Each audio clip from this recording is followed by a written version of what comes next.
जेन Zee म्हटलं की आपल्या डोक्यात काही ठराविक प्रीकन्सिव्ड नोशन्स असतात.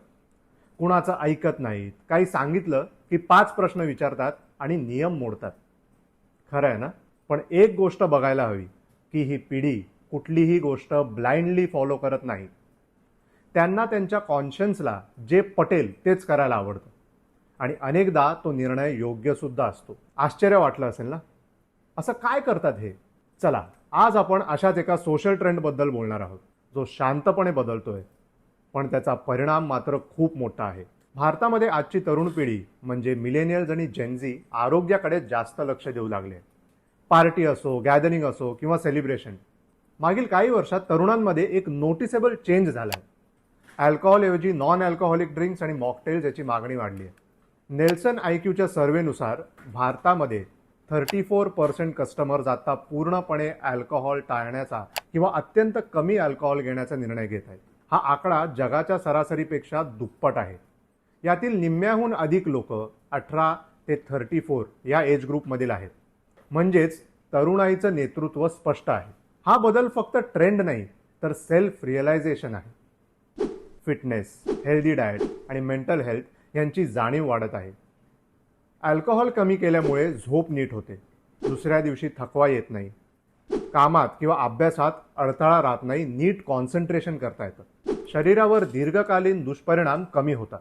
सर्व्हेमध्ये आणखी काही महत्त्वाचे आकडे समोर आले. भारतामध्ये 54% लोक म्हणतात अल्कोहोल नको किंवा अगदी थोडं चालेल. उत्तर भारतात याचं प्रमाण 54% आहे, पश्चिम भारतात 43% आणि दक्षिण भारतात 37%. वयोगटानुसार पाहिल्यास आणखी स्पष्ट चित्र दिसतं. 18 to 34 या एज ग्रुपमध्ये 53% लोकांनी गेल्या काही वर्षात मद्यपान कमी केलं आहे. 55 वर्षावरील वयोगटात हा आकडा फक्त 13% आहे. या बदलाचा मार्केटवर प्रभाव खूप मोठा आहे. नॉन अल्कोहोलिक ड्रिंक्सची मागणी वाढल्यामुळे बिअर कंपनी, रेस्टॉरंट्स आणि ब्रँड्सने तात्काळ प्रतिसाद दिला आहे. आज मार्केटमध्ये zero alcohol beer, juice based cocktails, flavoured soda, botanical mixers, health friendly mocktails असे पर्याय उपलब्ध होत आहेत. ही मागणी नवीन बिझनेस मॉडेल तयार करत आहे आणि फूड अँड बेवरेज उद्योगात नवी खेळी निर्माण झाली आहे. सामाजिक पातळीवरही याचा परिणाम दिसतोय. आरोग्यावरचा भार कमी पडतोय, अपघातांचे प्रमाण घटत आहेत, घरगुती तणाव कमी व्हायला लागलाय आणि कॉन्शियस लाईफ डिसिजन्स वाढत चाललेत. आजची तरुणाई फक्त पार्टीसाठी मजा बघत नाही, तर स्वतःच्या शरीरासाठी, आरोग्यासाठी आणि कामगिरीसाठी विचारपूर निवड करते आहे. मॉकटेल्स आणि नॉन अल्कोहोलिक पेय हे आत्ता फॅशन नाही, हा भविष्यातील स्थिर ट्रेंड बनत चाललाय आणि तज्ज्ञ सांगतात पुढील वर्षात हा ट्रेंड आणखी वाढणार आहे.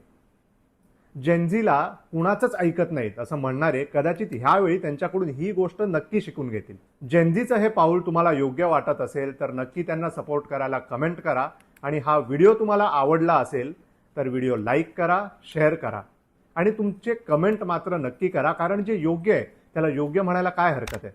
आणि आमचं लोकल बंधन मीडिया चॅनल सबस्क्राईब करायला विसरू नका. धन्यवाद.